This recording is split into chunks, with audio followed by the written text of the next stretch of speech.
Response করবে কেউ? Sound শোনা যাচ্ছে কিনা? হ্যাঁ স্যার। Yes sir. হ্যাঁ স্যার। বেশ বেশ।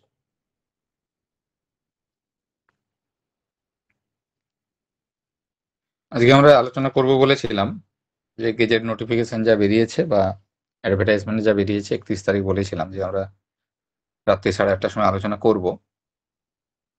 যদিও মোটামুটি আমরা জেনে গেছি অনেকটাই বিভিন্ন সোর্স মারফত, টুকরো টুকরো পার্টে আমরা জানতে পেরে গেছি যে বিষয়টা কি হতে চলেছে। তবু একবার সরাসরি গেজেট থেকে দেখে নিই শব্দগুলো ঠিক কিভাবে ব্যবহার করা হয়, গেজেট থেকে কিভাবে গেজেটটা পড়তে হয়, নোটিফিকেশন কিভাবে পড়া যায়, ভ্যাকেন্সি বলতে কি বোঝায়। যারা নতুন রয়েছে হয়তো এমনি দেখে নিলে 1,000 ভ্যাকেন্সি, কিন্তু সেটা দেখতে হয় কিভাবে, মেল ফিমেলের রেশিও কিভাবে ভাগ করা হয়েছে, মেল ফিমেল কারা কোনটার জন্য অ্যাপ্লিকেবল হবে, অনেক কিছু খুঁটিনাটি বিষয় শেখার রয়েছে, জানার রয়েছে। তো আমরা প্রথমেই গেজেটটা দিয়ে শুরু করব। যে কোনো অ্যাডভার্টাইজমেন্ট বেরোলে তার আগে একটা গেজেট বের করতে হয়। তো সেটা দেখো, গেজেট আমরা দেখতেই পাচ্ছি। এবার এটা কিভাবে পড়বো, কত তারিখে বেরিয়েছে দেখো, এখানে লেখা রয়েছে ডেট।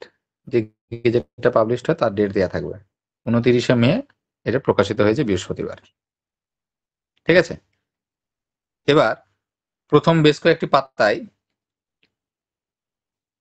মেমো নাম্বার দেওয়া থাকে। এই মেমো নাম্বার ধরে পরবর্তীকালে যা কিছু রেফারেন্স এটা ধরে কাজ করে, যে এই গেজেট এই ডেটে এই মেমো নাম্বারে বেরিয়েছিল, তার উপর যাবতীয় যা কিছু লিগ্যাল স্টেপ প্রসিডিওর হয় এটার উপর ফলো করেই কিন্তু হয়।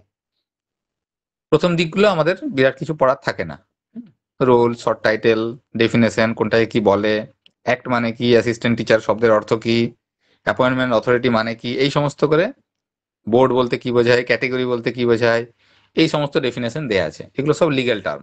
এনসিটি মানে কি, প্যানেল কথার অর্থ কি, হাবি যাবি অনেক কিছু লিগ্যাল জায়গা রয়েছে। পরবর্তীকালে যখন এগুলো কোর্টে মুভ করে বা আইনত কোনো সমস্যা হয়, তখন এই লিগ্যাল জায়গাগুলো থেকে যারা লয়ার থাকেন তারা এগুলোকে ব্যাখ্যা করেন, যে এই জায়গাতে এটা এই মানে বলা হয়েছিল, এটার এই বিষয়। এগুলো আমাদের কোথাও কাজে লাগে না।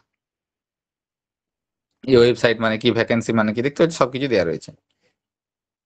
পোস্ট, পোস্টের প্রথম যেটা দেওয়া রয়েছে এই জায়গায় যেটা আমাদের কাজে লাগবে সেটা হচ্ছে এজ লিমিট। 21 থেকে 40 বছর। কি হিসাব করা হয়? As on 1st January of the year of advertisement, যে বছর অ্যাডভার্টাইজমেন্ট বেরোবে। 2025 সালে অ্যাডভার্টাইজমেন্ট বেরিয়েছে, 2025 সালের 1st জানুয়ারি অনুযায়ী মিনিমাম বয়স হতে হবে 21 বছর, ম্যাক্সিমাম বয়স হতে হবে 40 বছর। এই বয়সের মধ্যে করা যায়। এছাড়াও যারা রিজার্ভ ক্যাটাগরি তাদের জন্য তো জানি আমরা বয়সের ছাড় রয়েছে, আমরা আগের দিন যখন আলোচনা করেছিলাম বলেছিলাম 3 বছর আছে, কারোর জন্য 5 বছর আছে, কারোর জন্য 8 বছর আছে, সেটা সেম থাকে।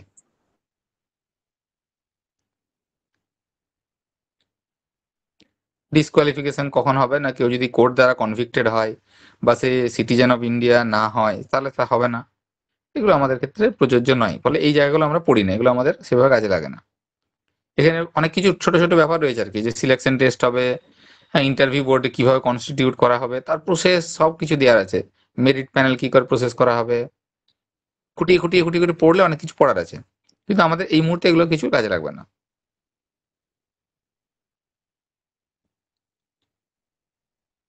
তাহলে আমরা এগুলো দেখবো না, এগুলো এড়িয়ে, এইখান থেকে অ্যাডভার্টাইজমেন্ট শুরু হচ্ছে।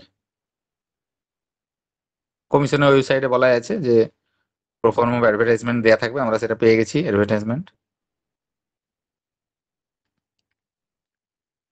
এগুলো আমাদের কাজের বিষয় নয়, এগুলো অফিসিয়াল টার্ম কন্ডিশন।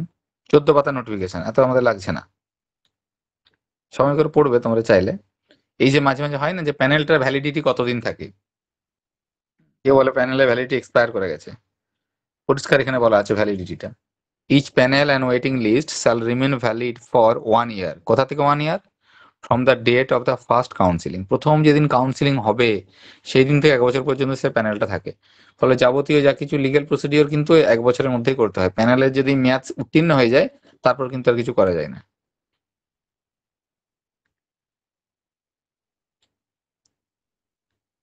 বর্তমানে শুধু পড়াশোনা করলে হবে না, কিছু লিগ্যাল টার্ম, কিছু লিগ্যাল জায়গায় জেনে রাখতে হবে, কারণ কিছু হলেই তো দৌড়াতে হয়। নো মেল ক্যান্ডিডেটস, খুব কমন একটা কথা কিন্তু খুব ইম্পর্টেন্ট, এটা আমরা সময় মিস করে যাই। দিয়ে টোটাল কাউন্ট করে নিই সিট কতগুলো রয়েছে। No male candidate shall be recommended for appointment in any girls school. কিন্তু বয়েজ স্কুলে মানে যেগুলো কোয়েড স্কুল সেখানে কিন্তু ফিমেল ক্যান্ডিডেট অ্যাপ্লাই করতে পারবে, কিন্তু গার্ল স্কুলে কোনো কিন্তু মেল ক্যান্ডিডেট অ্যাপ্লাই করতে পারবে না। ফলে যে ভ্যাকেন্সি গুলো দিয়েছে মেল ফিমেল আলাদা করে দেওয়া আছে। যে মানে ফিমেল ক্যান্ডিডেট সে কিন্তু টোটাল সিটের জন্য, মানে তার সিটটা হবে মেল প্লাস ফিমেল, আর যেটা মেল সে শুধুমাত্র মেল সিটের জন্য করতে পারবে। There shall be no counselling after the expiry of the panel or waiting list, যেটা গত একটা ইয়েতে হয়েছিল যে প্যানেলের মেয়াদ শেষ হয়ে যাওয়ার পরেও কাউন্সিলিং হয়েছিল, সেই নিয়ে একটা ডিসপুট ছিল।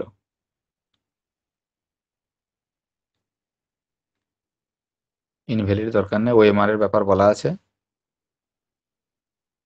ওএমআর কিন্তু এবার থেকে 10 বছর থাকবে, পরিষ্কার বলা আছে। The scanned images for OMR sheet shall be preserve, মানে সফট কপি যেটা আমরা বলছি, 10 years from the expiry of the panel.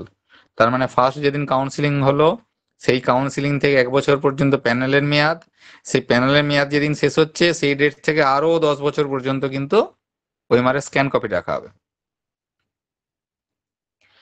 আর যেগুলো hard copy OMR sheet, OMR এর যেটা হার্ড কপি সেটা কিন্তু 2 বছর পর নষ্ট করে দেওয়া হবে।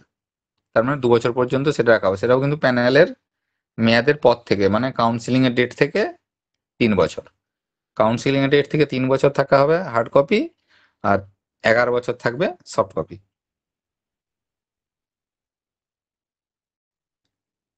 এইখান থেকে এবার স্পেসিফিক চলে এলো রুল 3, যেটা শিডিউল 1 রুল 3, খুব ইম্পর্টেন্ট জায়গা।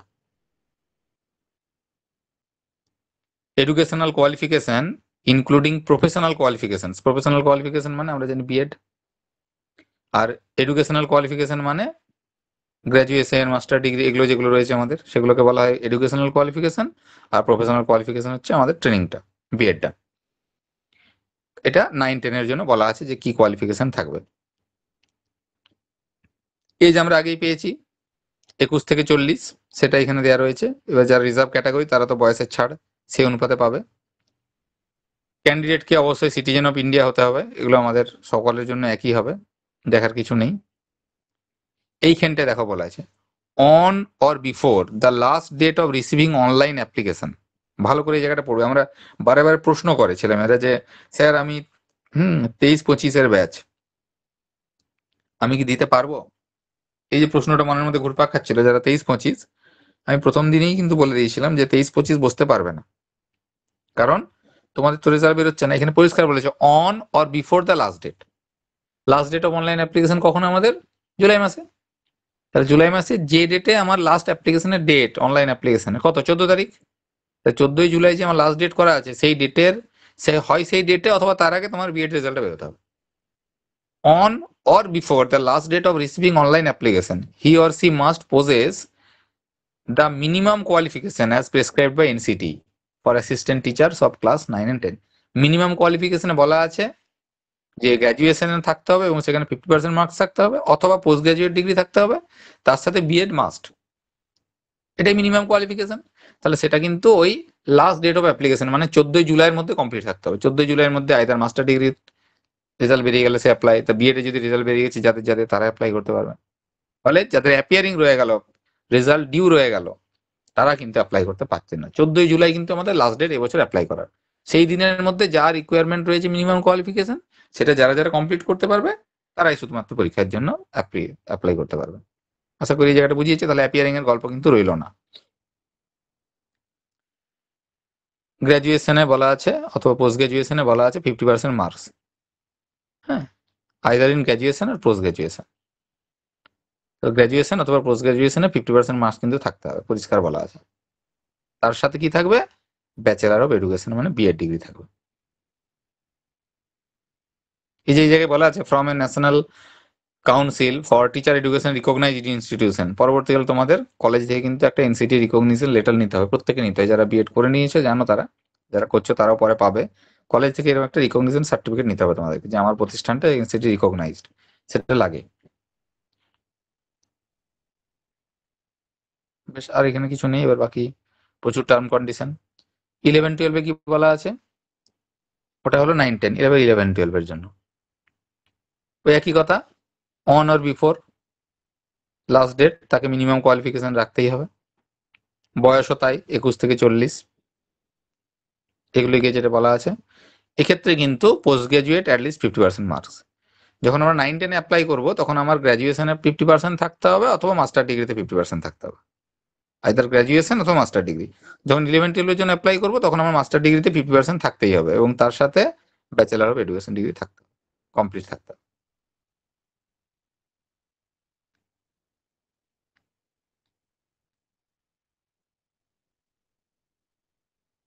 এবার মাস্টার ডিগ্রির ক্ষেত্রে একটা ব্যাপার থাকে, পিজি ক্যান্ডিডেট যারা, এ candidate applying for a subject must have passed at least the post graduation level examination in the relevant or concern subject.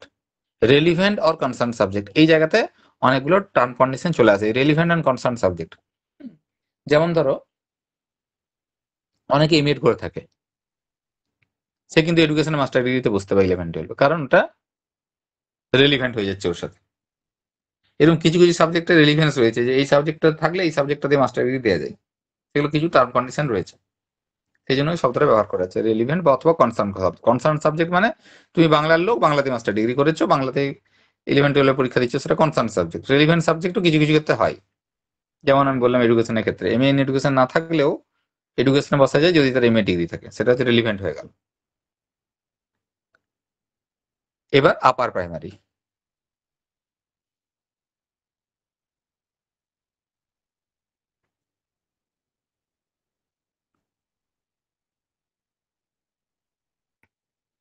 আপার প্রাইমারির ক্ষেত্রেও কিন্তু বলা আছে on or before the last date of receiving online application he or she must possess the minimum qualification as prescribe by NCT. এবার এই জায়গায় যে prescribe যেটা করা আছে এনসিটির, সেখানে অ্যাপিয়ারিংটাকে কিন্তু মিনিমাম কোয়ালিফিকেশন প্রেসক্রাইব করা আছে, যে যেটা প্রফেশনাল কোর্স রয়েছে এডুকেশনাল কোয়ালিফিকেশনটা কমপ্লিট থাকতে হবে। এনসিটি যেটা গাইডলাইন্সে বলা আছে আপার প্রাইমারি ক্ষেত্রে, যে এডুকেশনাল যে কোয়ালিফিকেশন সেটা কমপ্লিট হতে হবে, অর্থাৎ গ্র্যাজুয়েশন বা পোস্ট মাস্টার ডিগ্রি যে ব্যাপারটা রয়েছে সেটা কমপ্লিট থাকতে হবে। কিন্তু যেটা প্রফেশনাল কোয়ালিফিকেশন অর্থাৎ বিএড অথবা ডিএলএড, সেটা অ্যাপিয়ারিং এ কিন্তু বসা যায়, আপার প্রাইমারিটা দেওয়া যায়, মানে যে কোনো ট্রেড দেওয়া যায়। এটা এনসিটির গাইডলাইন্সে বলা আছে, ওটাই তার মিনিমাম ক্রাইটেরিয়া। বয়স তো একই থাকছে।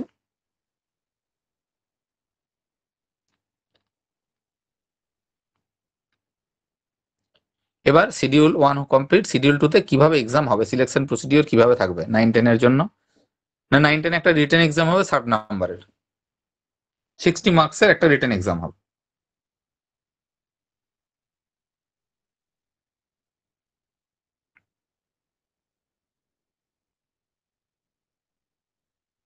নেক্সট কি বলা আছে, একাডেমিক কোয়ালিফিকেশনে 10 নাম্বার দেওয়া হবে। কোথায়? Based on marks of graduation আর পোস্ট গ্র্যাজুয়েশন। তুমি যদি গ্র্যাজুয়েশন দেখে অ্যাপ্লাই করো তাহলে গ্র্যাজুয়েশন হিসেব করা হবে, যে 60% অ্যাবাভ যদি থাকে 10 নাম্বার পাবে, 60 থেকে 50-র মধ্যে হলে 8 নাম্বার পাবে, বিলো 50 হলে 6 নাম্বার পাবে। Clear?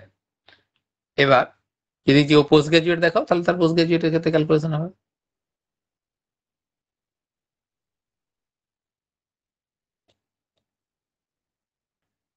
No rounding off percentage is allowed, মানে কি?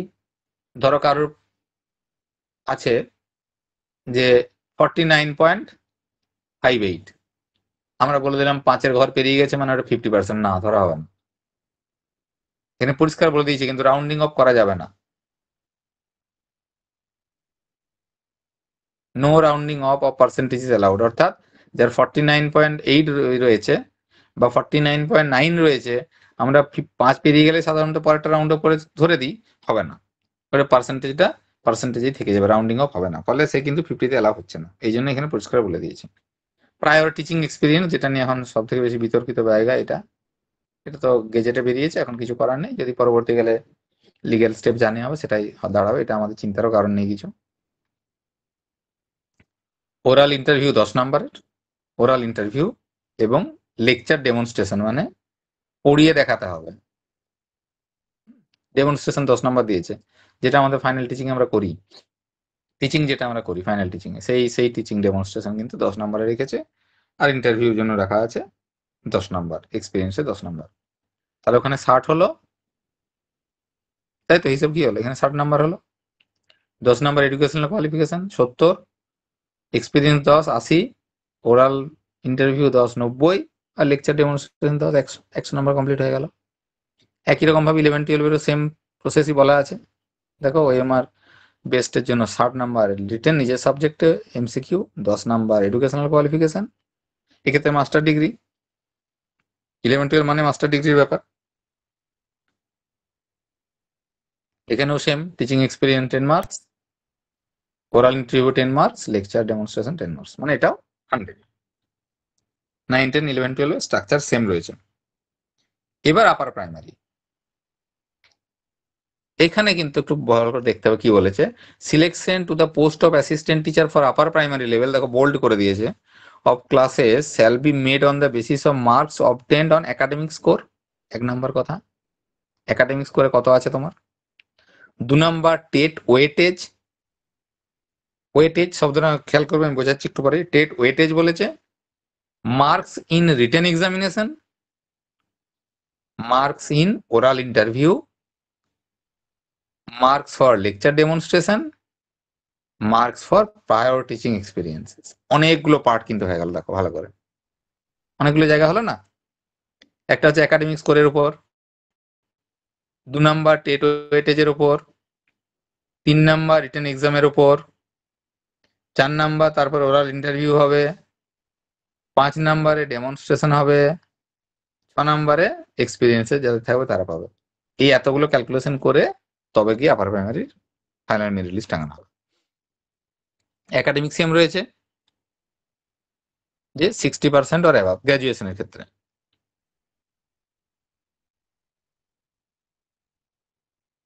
টেট ওয়েটেজ 40, এইটা নিয়ে অনেকে বুঝতে পারছিল না, বুঝিয়ে দিয়েছি, আশা করি জেনে গেছে সকলে এখন।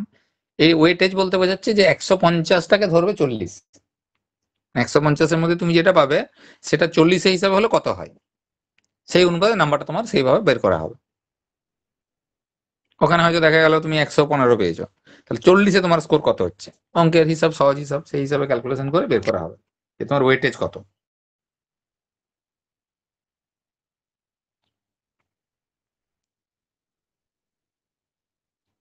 রিটেন এক্সামিনেশন 25 মার্কস, এটা এখনো ক্লিয়ার কারোর কাছে নয়, কোথাও বলেনি সিলেবাস কি হবে। হ্যাঁ, শুধু বলেছে ওএমআর বেস, মানে এমসিকিউ পরীক্ষা 25 নাম্বার, মানে 25টা প্রশ্ন থাকবে। এবার এটা খুব সহজে অনুমান করা যায় যে এটা তোমার সাবজেক্ট থেকেই হবে, যার যেটা সাবজেক্ট, সেই সাবজেক্টের উপরেই পরীক্ষা কিন্তু হবে 25 নাম্বার। কখন হবে, আগে টেট পাস করো, তারপরে যারা যারা টেট পাস করবে তারা পরবর্তীকালে 25 নাম্বারের যে সাবজেক্টে এটা পরীক্ষা হবে সেটা দেবে, তারপরে গিয়ে সে ইন্টারভিউ যেতে পারবে, তারপর লেকচার ডেমনস্ট্রেশন দেবে, তারপর যদি তার এক্সপিরিয়েন্স যাবতীয় যা কিছু থাকে তখন 5 নাম্বার সে পাবে।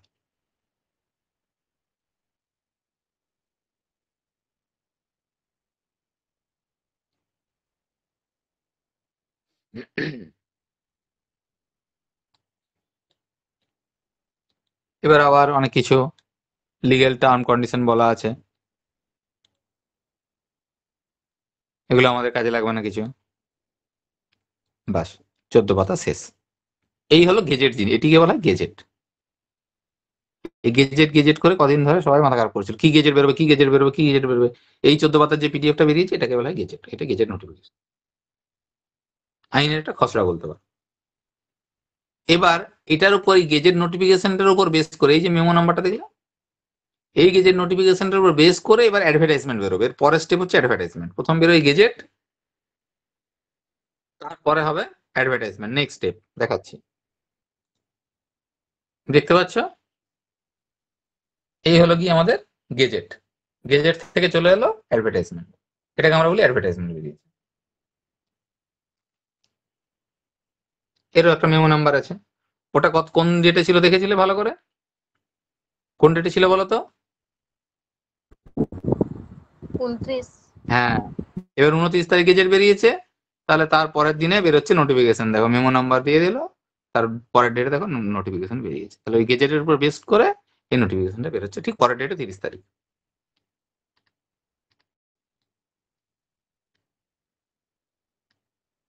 সব লিগেল কথা বলা আছে, এসব আমাদের কাজে লাগবে না।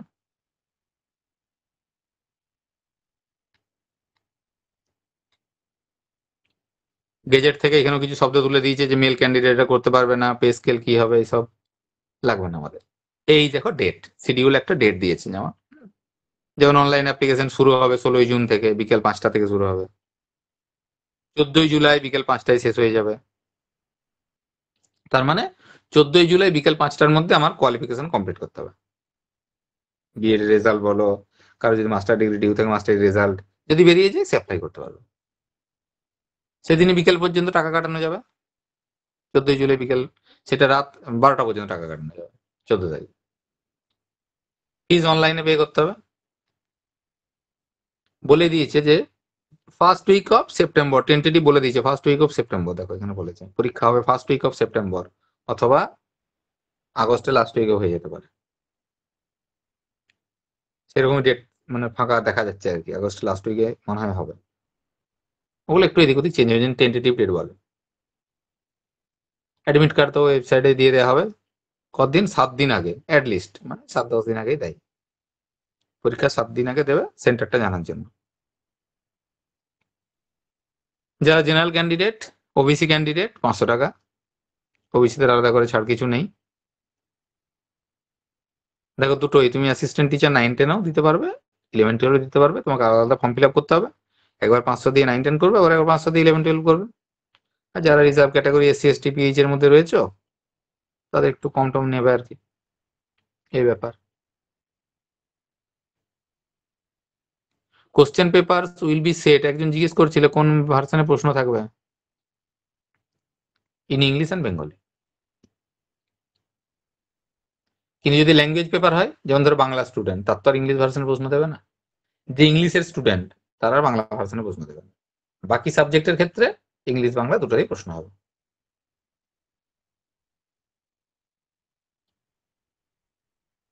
For Sanskrit it will be Bengali, যদি সংস্কৃত সাবজেক্টে যারা পরীক্ষা দেবে তাদের কিন্তু প্রশ্ন বাংলাতে হবে। বাংলাটা বাংলা থাকবে, ইংরেজিটা ইংরেজি থাকবে, সংস্কৃতটা বাংলা থাকবে। এর বাইরে মানে ল্যাঙ্গুয়েজ তিনটের বাইরে যা কিছু সাবজেক্ট রয়েছে সেগুলো বাংলা ইংরেজি মিশিয়ে থাকবে। এইখানটাতে কনফিউশন হচ্ছিল, ভুলভাল অনেকে এই জায়গাটা বুঝেছে এই পরের লাইনটাতে, তাই তো মোহনাজ? না মোহনাজ নয়, কে বললে? কোয়েল বললে। কোয়েল, কোয়েল আছো? হ্যাঁ স্যার আছে। হ্যাঁ, এই জায়গাটা তুমি বুঝতে পারছিলে না। দেখো এইখানটা, candidates will be allowed to apply under any one medium of instruction for the post of assistant teacher 9-10 and 11-12। যে কোনো একটা মিডিয়ামে করতে পারো, হয় তুমি বাংলা মিডিয়ামের জন্য অ্যাপ্লাই করো, তা নাহলে হিন্দি মিডিয়ামের জন্য অ্যাপ্লাই করো। দুটো মিডিয়াম করতে পারো না, যে 9-10 বাংলা মিডিয়ামে করলাম, 9-10 আবার ইংলিশ মিডিয়াম হিন্দি মিডিয়ামও করে দিলাম, এটা করা যাবে না। 9-10 এর জন্য যে কোনো একটা মিডিয়াম, 11-12 এর জন্য যে কোনো একটা মিডিয়াম। ক্লিয়ার? ওই জায়গাটা বলেছে ভাষাটা।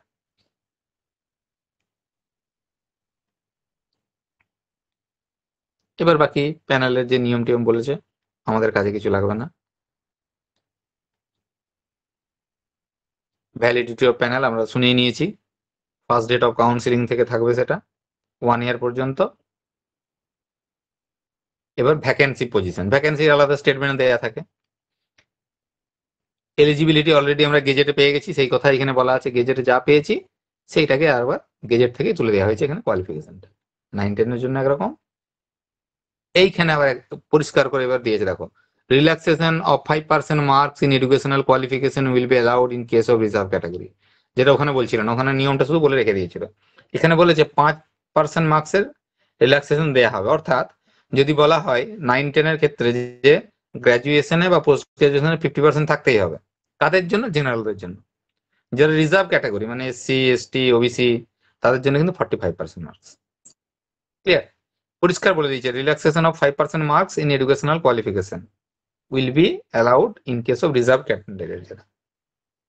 তার মানে 45% রিজার্ভদের জন্য, মিনিমাম যেটা গ্র্যাজুয়েশনে বলছে 50%, সেটা রিজার্ভ ক্যাটাগরির জন্য 45%। Clear? Minimum qualification as prescribed by NCT attend on and before the last date of receiving online application. এটা আগেও আমরা শুনে নিয়েছি। এজটা ক্যালকুলেশন করা হয় সেই বছরের 1 জানুয়ারি অনুযায়ী, আর যেদিন পরীক্ষা দেবো সেটা যে লাস্ট ডেট, সেই লাস্ট ডেটের মধ্যে তাকে কোয়ালিফিকেশনটা ম্যাচ করাতে হবে। এই জায়গাতে একটা বলা আছে, দেখো 4 নাম্বার পয়েন্টটা হচ্ছে exceptional point, court order. Age relaxation will be given to the candidates who have been given the benefits of age relaxation as per order ডেটের 3/4/2025 অফ অনারেবল সুপ্রিম কোর্ট। এই জায়গাতে গিয়ে বলা আছে এজ রিল্যাক্সেশন দেওয়া হবে। ওই যে বললো এখানে বলেছিল না যে 21 থেকে 40, এটা তো আমি বলা হয়েছে 21 থেকে 40, এটা হচ্ছে নর্মাল জেনারেলদের জন্য। 5 বছরের জন্য শিডিউল কাস্ট বা শিডিউল টাইপের জন্য 5 বছরের, 3 বছরের দেওয়া হয় ওবিসির জন্য, 8 বছর দেওয়া হয় ফিজিক্যাল হ্যান্ডিক্যাপ। অর্থাৎ জেনারেল 40, SC ST 45, ওবিসি 43 আর পিএইচ হলে 48। এই হিসাবটা আমরা জানি, এর আগের দিনই আমরা শুনে নিয়েছিলাম, আগের ক্লাসে বলে দিয়েছিলাম। আর বাইরেও এজ রিল্যাক্সেশন দেওয়া হবে কাদেরকে? ধরো জেনারেল কারো 40 পেরিয়ে গেছে, সেও বসতে পাবে। ওবিসি কারো 43 পেরিয়ে গেছে, সেও বসতে পাবে। কারণ এটা যেহেতু পেন্ডিং একটা কেস রয়েছে, পুরোনো 16 সালের ব্যাপার রয়েছে, সেক্ষেত্রে একটা অর্ডার আছে যে তারা যেন পরীক্ষায় বসতে পারে। এজটা এই ক্ষেত্রে বাধ্যতামূলক করা হবে না, কিন্তু নতুন যারা ফ্রেশ ক্যান্ডিডেট তাদের জন্য কিন্তু এজটা অ্যাপ্লিকেবল হবে।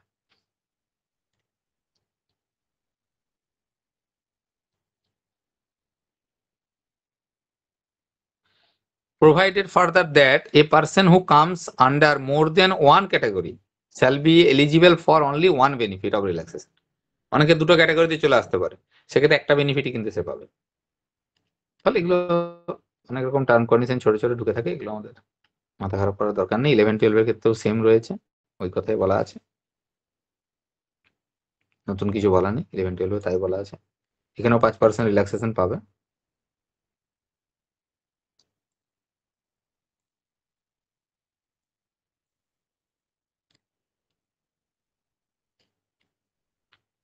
মিডিয়াম অফ ইনস্ট্রাকশন,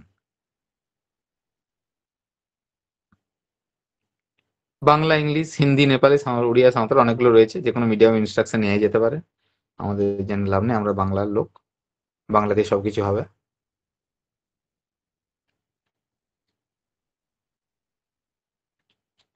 এসব কিছু কাজে লাগবে না।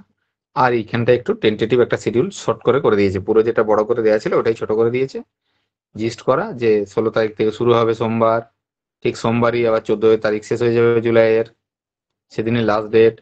সেপ্টেম্বরের ফার্স্ট উইকে পরীক্ষা হবে, রিটেন এক্সাম হবে, রেজাল্ট বেরিয়ে যাবে অক্টোবরের শেষে, নভেম্বরের মাঝামাঝি শুরু হয়ে যাবে ইন্টারভিউ, 24-11 মানে নভেম্বরের লাস্ট উইকে মোটামুটি লাস্টের দিকে আমরা প্যানেল পেয়ে যাব। আর কপাল ভালো থাকলে 29-11-তে আমরা গিয়ে স্কুলের সিলেকশন করে নেবো, যে স্কুলে আমি জয়েন করবো। আর ডিসেম্বরের মধ্যে আমার সরকারি স্ট্যাম্প পড়ে যাবে। এই হচ্ছে এসএসসির স্বপ্ন। এই দুটো যে দেখলে গেজেট নোটিফিকেশন একটা অ্যাডভার্টাইজমেন্ট, এই দুটো দেখার জন্য বহু বছর ধরে মানুষকে তপস্যা করতে হয়েছে, বহু দিনের তপস্যার ফল এই দুটো পিডিএফ আমরা দেখতে পাচ্ছি। তাই তো সন্তোষ স্যার? বহু বছরের তপস্যা, মানে মহাকুম্ভ এবার হলো, সে মহাকুম্ভে অনেকে পূর্ণ করে এসেছিলে, তার জন্য আমরা এই নোটিফিকেশন দেখতে পাচ্ছি, তাই না স্যার? প্রায় বিগত 10 বছর কোনো এসএসসির খবরই থাকেনি। মানুষ তো আশা ছেড়েই দিয়েছিল। সেখানে যাই হোক, সুপ্রিম কোর্টের প্রেসারই হোক বা বর্তমান পরিস্থিতির সাপেক্ষেই হোক, আজকে আবার তো সরকার একটা জায়গায় আসতে বাধ্য হয়েছেই বলো, বা যাই হোক নিয়োগ আবার একটা হয়তো হবে। তো সেই জন্য প্রত্যেককেই কিন্তু প্রস্তুতি নিতে হবে, কারণ এটা একটা মহেন্দ্র ক্ষণ।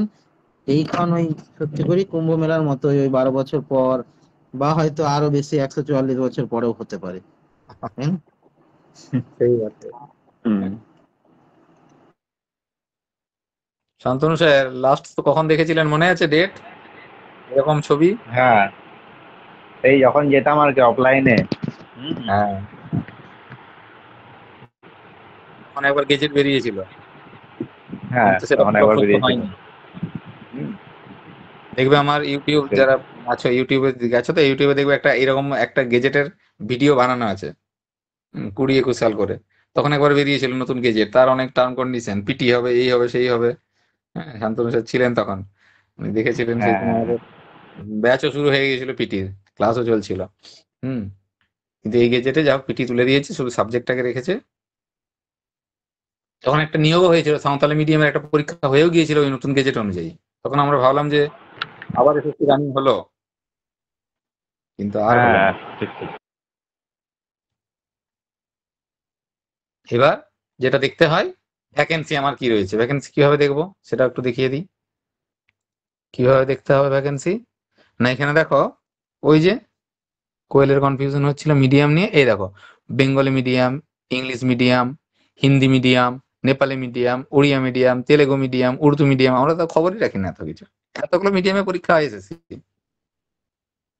বুঝেছো? এইটা যে কোনো একটা মিডিয়ামে তুমি অ্যাপ্লাই করতে পারবে। অর্থাৎ 9-10-এ তুমি বাংলা মিডিয়ামও করবে, ইংলিশ মিডিয়ামও করবে, হবে না। যে কোনো মিডিয়ামে করতে পারো। তার মধ্যে ওয়েস্ট বেঙ্গল যেহেতু বাংলা মিডিয়ামে সব থেকে বেশি ভ্যাকেন্সি থাকে, কিন্তু বাকি মিডিয়ামে কম বেশি থাকে। যেমন হিন্দি মিডিয়ামে দেখো খারাপ নেই ভ্যাকেন্সি, দেখতে পেয়েছো? অনেকগুলো রয়েছে। এবার তোমার সাবজেক্ট কি না, তোমার সাবজেক্ট হচ্ছে বাংলা, তাহলে তোমার বাকি দিকে তাকিয়ে লাভ নেই, তুমি শুধু এই বাংলাটি দেখবে। বাংলাটার কি মেল ফিমেল, মানে এটা কোয়েট। কোয়েট হচ্ছে 2090টি সিট। এটা ছেলেরাও অ্যাপ্লাই করতে পারবে, মেয়েরাও অ্যাপ্লাই করতে পারবে। কোয়েট, মেল অবলিক ফিমেল দেওয়া আছে দেখো। আর এটা শুধু ফিমেলদের জন্য। তার মানে ফিমেলদের জন্য কি হলো, 2090 প্লাস 786, এটা ফিমেলদের সিট। মেলদের সিট কি অনলি 2090।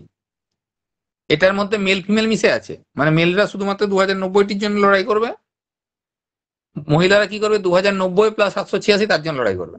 ওদের সিটটা সবসময় বেশি থাকে, কারণ যেগুলো কিছু ফিমেল স্কুল থাকে আগেই বলা আছে, সেখানে মেল টিচার নেওয়া যাবে না। তার মানে মেয়েদের ক্ষেত্রে অ্যাডভান্টেজ বেশি রয়েছে। 786টা সিট এক্সট্রা, তাই না স্যার? 786 মুখের কথা নয় কিন্তু, মানে অন্যান্য বেলায় টোটাল ভ্যাকেন্সি হয়তো 786 থাকে, এর প্রচুর সিট দিয়েছে। এবং এই 2090 কম সিট নয়। এবার এই যে সিটটা দেওয়া আছে না, এটা হচ্ছে প্রিভিয়াস পেন্ডিং কিছু, যেগুলো মানে প্রিভিয়াস সিট যেগুলো অলরেডি রিক্রুট হয়ে গিয়েছিল, প্লাস নতুন কিছু সিট বাড়ানো হয়েছে, সেই জন্য সংখ্যাটা এত দেখাচ্ছে। মোটামুটি হাফ ধরে নাও, তার মানে 1000টা তো সিট রয়েছে নতুনদের জন্য, ঠিক আছে? আমাদের বাকি মিডিয়াম, বলো।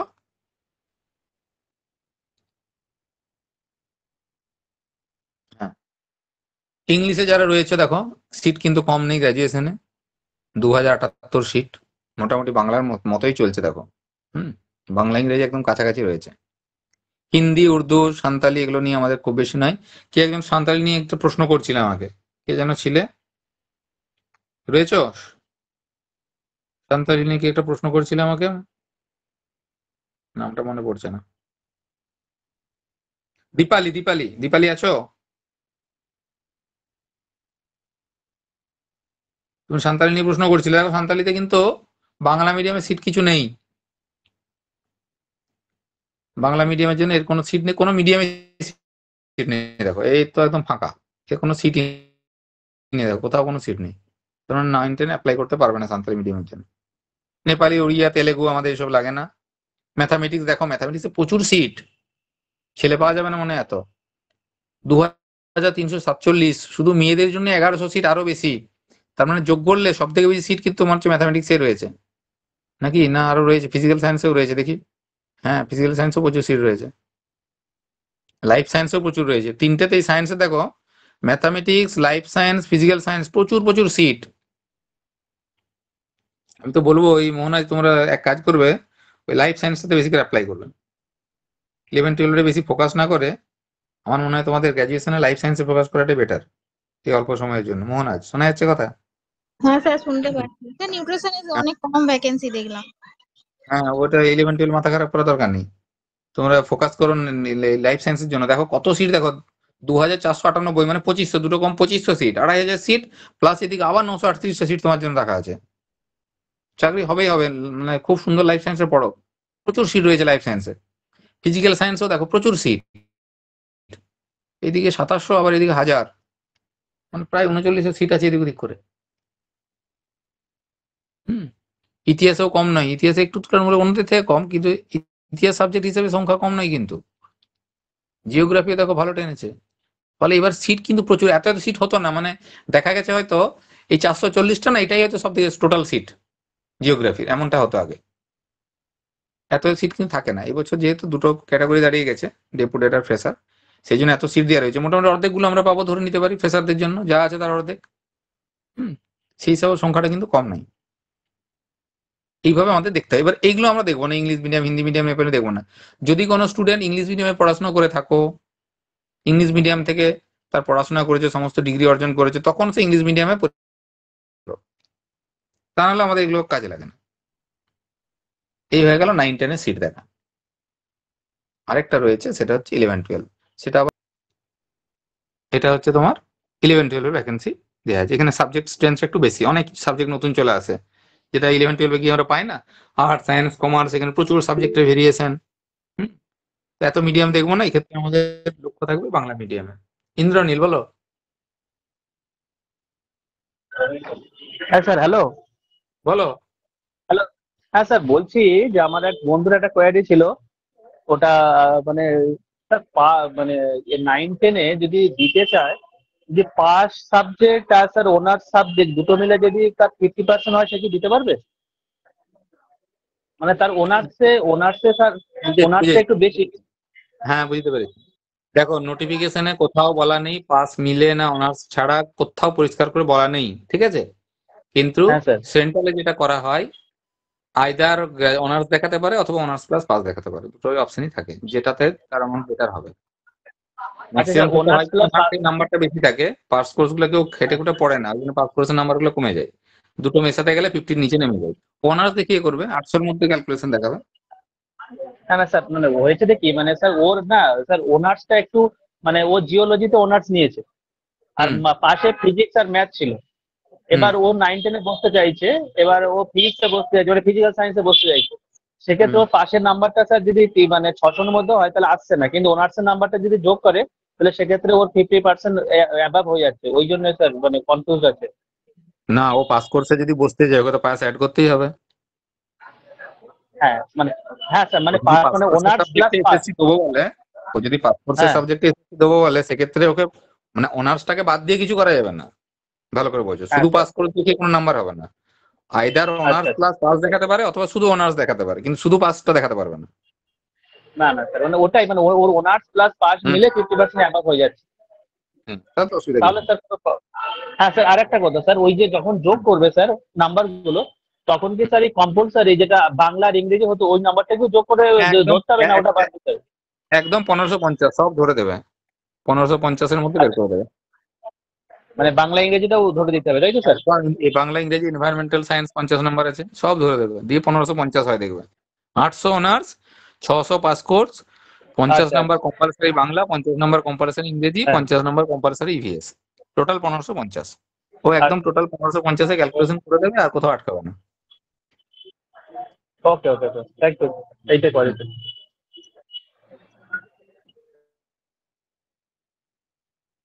এবার দেখো, এখানে প্রচুর প্রচুর প্রচুর সাবজেক্ট, এত কিছু আমরা দেখবো না। আমরা যেমন বাংলা, আমাদের মেন সাবজেক্ট একটা, 336টা সিট, মানে এগুলো অ্যাকচুয়ালি এরকমই সিট হয়। হ্যাঁ, পাস কোর্সে যেমন এবার প্রচুর সিট দেখাচ্ছে, অ্যাকচুয়ালি সিট এরকমই হয়, কম কমই হয়। 336, এবার এটা ভাগ হবে কিন্তু অনার্স এই ডেপুটেড প্রেসারের মধ্যে, মানে সিট একদমই কম, বোঝা যাচ্ছে। বায়োলজিক্যাল সায়েন্স তুলনামূলকভাবে একটু ভালো রয়েছে, কেমিস্ট্রি আলাদা সিট ভালো রয়েছে, কমার্সে তো আমাদের স্টুডেন্ট সেরকম কেউ নেই। কম্পিউটার সায়েন্স, যেমন এডুকেশনের সিটও খারাপ নেই, 941টা সিট রয়েছে, খারাপ নয় কিন্তু। ইংলিশ পিজি এটাও ভালো রয়েছে, 482।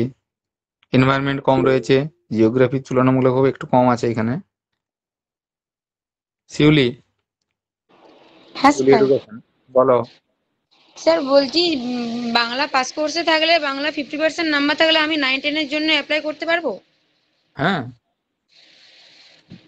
আচ্ছা। তোমার তো 9-10 এডুকেশনের অপশন নেই, তোমাকে তো বাংলাতেই পরীক্ষা দিতে হবে। হ্যাঁ হ্যাঁ। তবে তোমার আমার, ফোকাস কিন্তু 11-12। হ্যাঁ, হ্যাঁ, ওটা আমার যেহেতু পাশের তোমার মাদার সাবজেক্ট। সোশিওলজি ছিল। বাংলা তুমি দিয়ে দেবে, বাংলা সিট হ্যাঁ অনেক আছে। হ্যাঁ। কিন্তু মেন প্রিপারেশন নাও তুমি এডুকেশন পিজির জন্য। হ্যাঁ স্যার।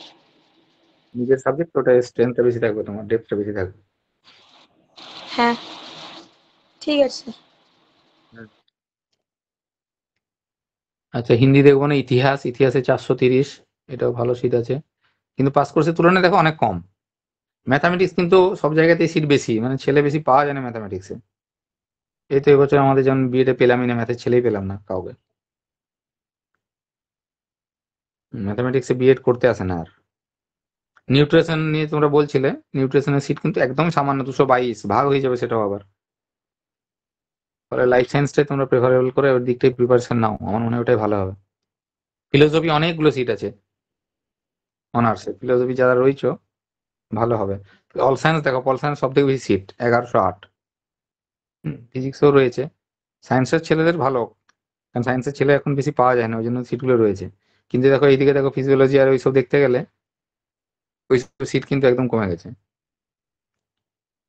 সাইকোলজিতে সিট রয়েছে মাত্র 7টি, সংস্কৃতে 429, সংখ্যা কম। সোসিওলজি সান্তালি দেখো সিট নেই বললেই চলে। সান্তালি আমাকে একজন প্রশ্ন করছিল, সম্ভবত দীপালি প্রশ্ন করছিল। তোমার দেখো অনার্সে কিন্তু রয়েছে 40টি সিট রয়েছে, 41টা যদিও একটা ধরে, তুমি 41টা সিটে লড়াই করতে পারবে। আমার মনে হয় তুমি এটা থেকে না যেয়ে 9-10-এ যাও, 9-10-এ প্রিপারেশন নাও, এটা না দিয়ে। বাকি উর্দু, স্ট্যাটিস্টিক্স, ভিজুয়াল আর্টস এসব রয়েছে। এই মোটামুটি আমাদের ভ্যাকেন্সি স্টেটমেন্ট। এবার প্রিপারেশন নেওয়ার আগে না আমাদেরকে ভাবতে হয়, যেহেতু আমি দুটো পরীক্ষায় দিতে পারবো, 9-10ও দিতে পারবো, 11-12ও দিতে পারবো, তো ওই শুধু ওই বোকার মতো পড়ে গেলে হবে না, আমাকে আগে এই ক্যালকুলেশনটা একটু করে নিতে হয়। আগে আবার জোন থাকতো, 4টে জোনে হতো, তখন জোন হিসাব করতে হতো যে কোন জোনে সিট কি আছে না আছে। এখন যেহেতু একরকম করে দিয়েছে, সেটা ভালো জিনিস, ওই হিসেবটা আর করতে হয় না। কিন্তু তবু দেখে নিতে হবে যে আমার ক্ষেত্রে 9-10টা ভালো না আমার সাবজেক্ট ওয়াইজ 11-12 ভালো। যেমন নিউট্রিশন যাদের রয়েছে, আমি সাজেস্ট করবো তোমরা লাইফ সায়েন্সে 9-10-এ চলে যাও, প্রচুর সিট রয়েছে। এখানে লড়াই করতে পারবে না, কিন্তু ওখানে লড়াই করার অনেক স্কোপ রয়েছে। হ্যাঁ, আর সান্তালিতে যেমন ওখানটা দেখলাম কিছুই নেই, এখানে তবু সিট রয়েছে, করতে পারি।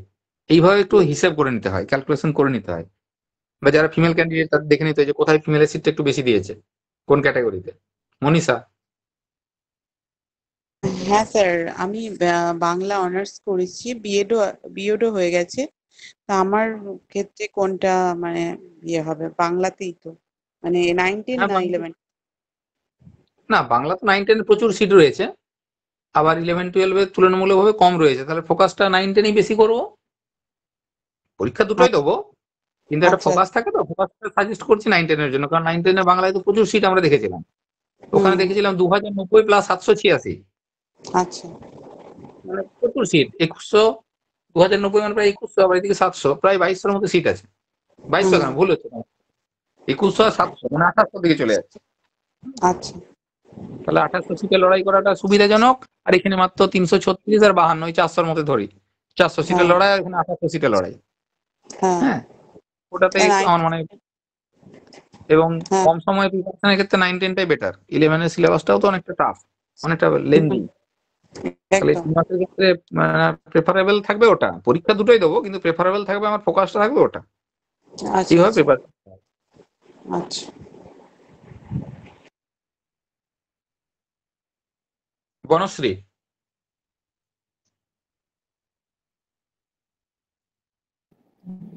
হ্যাঁ স্যার, আমি জানতে চাইছিলাম যে আমরা 11-12 আর 9-10 দুটোই কি ফিল আপ করতে পারবো? দুটোই ফিল আপ করতে পারবো, দুটো সেপারেট ডেটে এক্সাম হবে, কোনো চাপ নেই, দুটো পরীক্ষায় দেওয়া যাবে।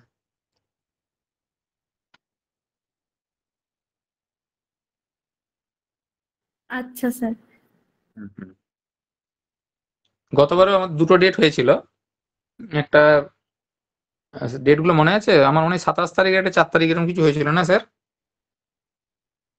একটা মনে হয় 27শে নভেম্বর হয়েছিল, আর ডিসেম্বরের 4 তারিখ মনে হয় একটা হতো। ওরকমই হয়েছিল মনে হয় স্যার, ডেটটার এক সপ্তাহ পরে, অ্যাপ্রোপ্রিয়েট যদিও মনে নেই। এক সপ্তাহ পরে হয়েছিল। হুম হুম হুম।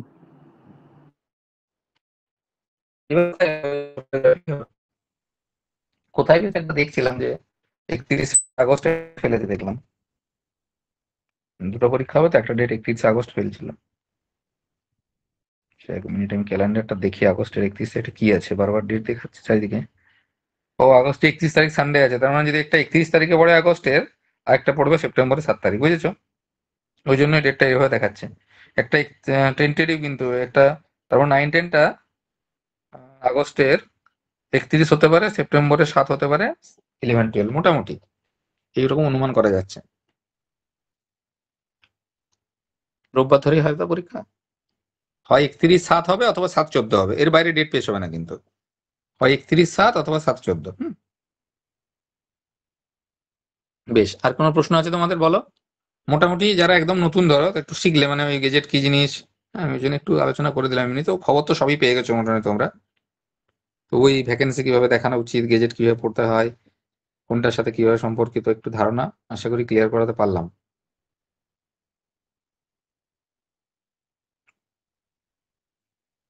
তার মানে অ্যাপিয়ারিং দের বসা যাচ্ছে না, যারা পাসড আউট তারা বসতে পারছো, তারা সবই পরীক্ষা দিতে পারছো। যারা অ্যাপিয়ারিং রয়েছে তারা আপার প্রাইমারি দিতে পারছো, পরবর্তীকালে গ্রুপ সিটা যখন বেরোবে সেটা অ্যাপ্লাই করতে পারবে, সবাই পারবে ওটা। প্রিপারেশন সব রকমই চলুক, সবার জন্য এটাই সাজেস্ট করব। নিজে পড়ো, কোনো সেন্টারে পড়ো, কারো গাইড নাও, যেখানেই করো প্রিপারেশন প্যারালালি সবগুলোই করতে হবে। কারণ কোনটাতে তুমি কোয়ালিফাই করতে পারবে, কোনটা আগে নিয়োগ হবে, হ্যাঁ, এগুলো এখন থেকে বলা যাবে না। আর একবার করেই হবে, বারবার যে সুযোগ পাবে এমন নয় যে এবছর এসএসসি 9-10 দিয়ে পরের বছর ক্লারিক্যাল দেবো, তারপরের বছর 11-12 দেবো, শেষ স্কোপও নেই। একবার করেই আসে এগুলো, 12 বছর ছাড়া। ফলে ওই সবই দিতে হবে। এবার যা যা ভ্যাকেন্সি বেরোবে তারই প্রিপারেশন নেবে, সেটাই দেবে। আপারটা ভালো মতো প্রিপারেশন নিলে গ্রুপ সিটা হয়ে যাবে। কিছু কিছু মিল আছে সাবজেক্টের সাথে, কয়েক যা সাবজেক্টে মিল আছে সেগুলো কাজে লাগবে। ফলে আপার সাবজেক্ট একসাথেই চলবে। গ্রুপ সি বেরোলে সেটাও ওই মধ্যেই হয়ে যাচ্ছে, ব্যাস, তাহলে তার অসুবিধা কিছু নেই। মোটামুটি দুটো ক্লাস কন্টিনিউ করলেই তো তোমাদের 3টে প্রিপারেশন হয়ে যাচ্ছে, আপার 9, 10, 11, 12 বা এদিকে গ্রুপ সি। এই হিসেব করে পড়ো, আমার মনে হয় না যে খুব অসুবিধা তোমাদের হবে। সেটা তোমাদের ভালোই হবে, মানে একটা একটা করে বাঁচতে যাওয়ার থেকে ওটাই মনে হয় ভালো হবে। গৌতম, হ্যাঁ স্যার, বলছি আপার প্রাইমারি ডেটটা কখন হতে পারে? কবে হতে পারে এখন বলা যাবে না, কারণ ডেট তো কিছু দেয়নি। এটা যেমন বলেছিল 31শে ডিসেম্বরের মধ্যে করতে হবে, তার প্রসেসিং চলছে এত আগে থেকে। ওটা বলা আছে 31শে মার্চের মধ্যে করতে হবে, তারও প্রসেসিং নিশ্চয়ই মাস 6-7 আগে থেকেই হবে। সোজা হিসাব। আচ্ছা, এটার ফর্ম টর্ম ফিল আপ হয়ে গেলে আশা করা যাচ্ছে ওটা আর গ্রুপ সিটা বেরোবে। সবই তো বুঝতে পারছো, এখন প্রেডিক্ট করাটাও খুব হ্যাঁ। মুশকিল। হুম। বেরোবে যেদিন সেদিন বেরোবে, বাস, তার আগে কিছু প্রেডিক্ট করা যাবে না। কোনোটাই তো মানে মার্চ সিস্টেমে নয়, মাসে বেরোবে? আনসার্টেন একদম। প্রিপারেশন শুরু করে দাও, আগের দিনও বলেছি, দুদিন আগেও বলেছিলাম, আজও বলছি, যে যে জায়গা থেকে রয়েছো সেই জায়গা থেকে প্রিপারেশন শুরু করে দাও। বেশি ভাবনা চিন্তা করবে না, অহেতুক জটিল খবর নিতে যাবে না। কোথায় কোর্ট কেস হচ্ছে, কোথায় ইন্টারভিউ 10 নাম্বার কমিয়ে দেওয়া হলো, এসব খবর নিয়ে আমাদের কোনো লাভ নেই। যা নোটিফিকেশন বেরিয়েছে আমরা সেই অনুযায়ী পড়াশোনা শুরু করে দিই, বাস। এবার যেদিন যা হবে হবে, পড়ে রাখো, পরীক্ষা হলে দেবে, পরীক্ষা না হলে আবার প্রিপারেশন নেবে, সময় পেলে এক্সট্রা তো ভালো। কিন্তু যদি শিডিউল টাইমে পরীক্ষা হয়ে যায়, তুমি যদি প্রিপেয়ার না থাকো, প্রচুর প্রচুর প্রচুর আফসোস। আজকে কি একজন বললো, আগের পরীক্ষা দিয়ে ফ্রাস্ট্রেশনে চলে গিয়েছিল, বললাম আমার মেডিসিন খেতে হচ্ছিল, আবার উঠে দাঁড়িয়েছে, এবার আবার পরীক্ষা দেবে। তো এইরকম 9 বছর 10 বছর ছাড়া হলে তো ফ্রাস্ট্রেশন ছাড়া কোনো উপায় নেই। তাহলে আবার যদি সুযোগ ছেড়ে দাও, আবার কখন হবে, আর কিছু তার রাস্তা থাকবে না। ফলে প্যারালালি সব প্রিপারেশন নাও, যেখানেই পড়ো নিজে পড়ো, ইউটিউব দেখে পড়ো, টেক্সট বই পড়ো, যেটাই পড়ো পড়ো, পড়ার কোনো বিকল্প নেই। আর আমাদের কাছে এলে আমরা আমাদের মতো গাইড করার চেষ্টা করবো। আমরা অলরেডি শুরুও করে দিয়েছি, সাবজেক্টেরও চলছে ক্লাস, সেগুলো মোটামুটি 1-2 দিনের মধ্যেই যেগুলো যেগুলো বলেছি সেগুলো দিয়ে দেবো। ফিজিক্যাল সায়েন্স কয়েকজন চাইছিল, আজকে একজন ম্যাডামের সাথে কথাও বললাম ফিজিক্যাল সায়েন্সের, উনি করবেন। স্যার জিওগ্রাফিটা কবে থেকে শুরু হবে? জিওগ্রাফি সোমবার দিন দেবো ক্লাস, ওকে। সোমবার দেবো। আর ক্লাসটা কি রোজই হবে? আমি অ্যাকচুয়ালি একটু লেট হয়ে গেল জয়েন করতে। রোজই বলতে দেখো, যেটা আমাদের আপারের ক্লাস চলছে সেটা প্রতিদিন রাখা আছে, 5 দিন ক্লাস আছে, 2 দিন মক টেস্ট আছে। আমরা তার শিডিউল রুটিন দিয়ে দিয়েছি, গ্রুপে অলরেডি দেওয়া আছে আপারের জন্য। এসএলএসটি সাবজেক্টটা এখন স্যার স্পেসিফিক রুটিন হবে, স্যার যে যে ডেট দেবেন সেই ডেটে, ওটার সাথে মানে আমাদের যেহেতু আলাদা, স্যার সেপারেটলি এসএলএসটি একজন স্যারই পড়াবেন, কি দুজন, কোনো সাবজেক্ট হয়তো 2 জন রাখা আছে, সেটা 2 জন স্যার পড়াবেন। তখন ওনারা আলোচনা করে যে ডেট দেবেন। আমার মনে হয় না স্পেসিফিক কোনো ডেটের মধ্যে সিলেবাস শেষ করা যাবে, সেক্ষেত্রে স্যারেরা যেটা সুবিধা মনে করবেন, আজকে হবে, কাল হবে, পরশু হবে, এইভাবেই ক্লাসগুলো করতে হবে। মানে ওটা বানা ধরাতে 3 মাসে তো সিলেবাস শেষ হয় না, ওটা ওই স্যারেরা ঠিক করে অ্যাডজাস্ট করে দেবেন আর কি। কোনোদিন একটু বেশি, কোনোদিন কম, কোনোদিন টানা করে, এইভাবে যেভাবে শেষ করতে হবে, বুঝতে পেরেছো? মোটামুটি মিনিমাম 2টো তো থাকছেই ধরো, এবার 2টোতে হবে বলে মনে হয় না, সেটা স্যাররা নিশ্চয়ই নিজেরা ওটা আলোচনা করে ডেটগুলো আবার এক্সটেন্ড করবেন। Okay sir. আর স্যার আরেকটা জিনিস, এসএলএসটি এর জন্য শুধু জিওগ্রাফিটাই পড়তে হবে নাকি আর ওই পিটি মানে না, না, রিলেটেড যেগুলো ওগুলো পড়তে? শুধু তোমার সাবজেক্ট জিওগ্রাফি পড়বে। ওকে, এসএলএসটির জন্য ওকে এক্সট্রা কোনো কিছু নেই, 60 নাম্বার নিজের সাবজেক্ট, টোটাল 60 নাম্বার নিজের subject. Okay sir, thank you sir. আমি তোমার এই যে আজকে ক্লাসটা হলো, সেশনটা হলো, এটার আমি রেকর্ডিং রাখছি, ইউটিউবে দিয়ে দেবো খানিক পরে। তুমি যেহেতু একটু যে পরে জয়েন করেছো, আরেকবার প্রথম থেকে শুনে নেবে, আমার মনে হয় ধারণাটা ক্লিয়ার হয়ে যাবে। ঠিক আছে স্যার, থ্যাংক ইউ স্যার। ঠিক আছে, তাহলে সকলকে গুড নাইট, স্যারকে গুড নাইট। হ্যাঁ, প্রস্তুতি নাও, শুরু করে দাও। আমরা রয়েছি, আবার বলছি রয়েছি আমরা, কিন্তু আলটিমেট তোমাদেরকে পড়তে হবে, তোমাদেরকে সফল হতে হবে, তোমাদেরকে স্যার হ্যাঁ স্যার। বলছি যে ওই ছাত্রী বলে একজন দেখুন গ্রুপে আছে, ও আমারই ছাত্রী আর কি, তো ইংলিশটা বলছিল আপনার কাছে ইয়ে করবে আর কি, যাবে যাবে মানে আমার কাছে কোচিং নেবে আর কি।